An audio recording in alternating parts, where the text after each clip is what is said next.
Standard 6, Chapter 3, Diversity in Living Things and Their Classification, Part 3.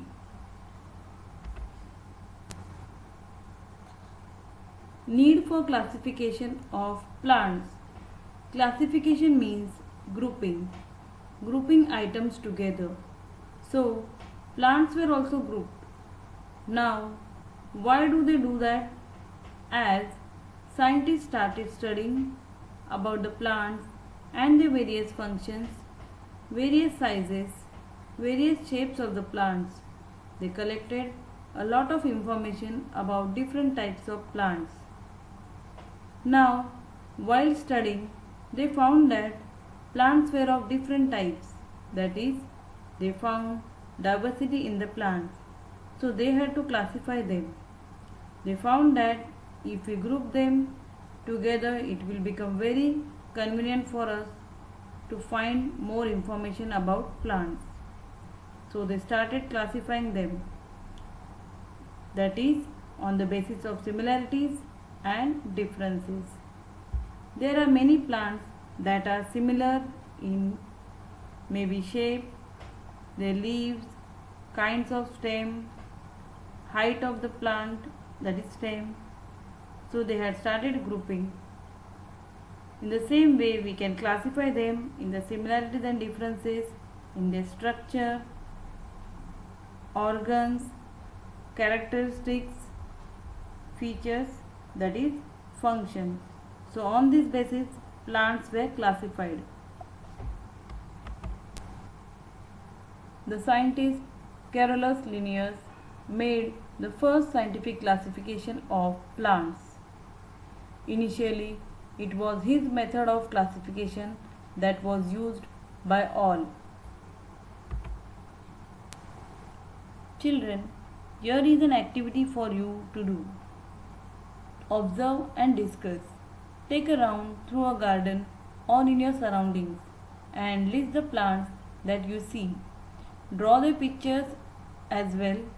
Draw a table as shown below and complete it on the basis of information you gather.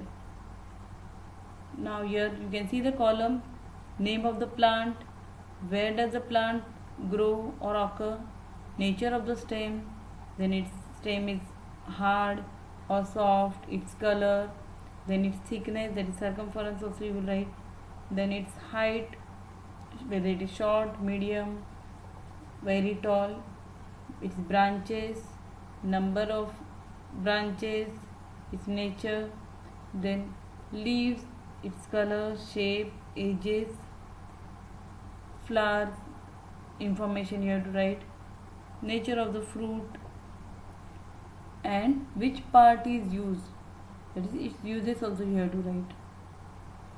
Children, try to write at least 3 small plants information in the table. Classification of plants. How are we able to classify the plants?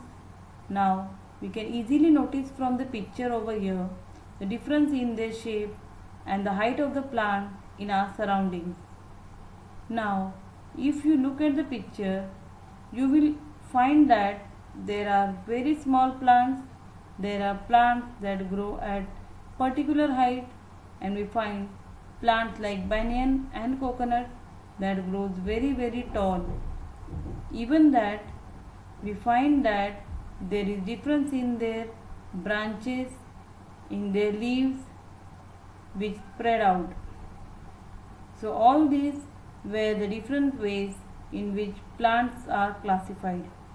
So it becomes very easy to classify the plant on the basis of just observation also. Let us understand in detail. Can you tell what are the similarities between a mango, a banyan and a tamarind tree? Children, if you will observe these 3 pictures carefully, you will find that all the 3 trees grow very tall and spread out their branches, and they form a canopy, that is an umbrella like shape on the top, or a dome shape, or even we can call it as a crown, that is called as canopy. They are very tall and have hard trunk. Let us learn about the trees. Some plants grow tall. Their stem or the trunk is hard or strong. Example, mango tree, banyan tree, tamarind tree. They grow very tall and trunk is very strong and hard. They have branches at some height above the ground. They bear flowers and fruits for many years. Such plants are called trees. Trees are tall, big and perennial. Perennial means the trees that grow for many years and bear leaves, flowers and fruits.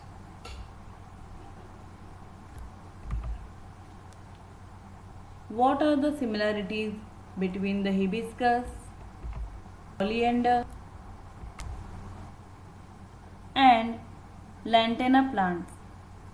If you look at these three pictures very carefully, what are the similarities that you find? You must have observed that all of them grow at a particular height. So such plants are called shrub.